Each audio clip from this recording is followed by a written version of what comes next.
তৌহিদ হৃদয়ের ইনজুরিতে কপাল খুলে গেল বাংলাদেশের আরেক ক্রিকেটার সাব্বির রহমানের।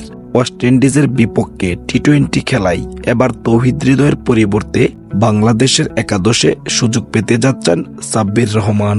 ঠিক এমন একটি নিউজ নেট দুনিয়ায় ভাইরাল। আর এই খবরটা কতটুকু সত্য তাই জানবো আজকের ভিডিওতে। নিঃসন্দেহে বাংলাদেশ ক্রিকেটের সর্বোচ্চ পাওয়ার হিটিং ব্যাটসম্যানদের মাঝে অন্যতম একজন ব্যাটার হচ্ছে সাব্বির রহমান। তাকে যদি ওয়েস্ট ইন্ডিজের বিপক্ষে আসলে সুযোগ দেওয়া হতো তাহলে কিন্তু খারাপ হতো না। তবে তিনি ওয়েস্ট ইন্ডিজের বিপক্ষে তৌহিদ হৃদয়ের পরিবর্তে সুযোগ পাচ্ছেন না।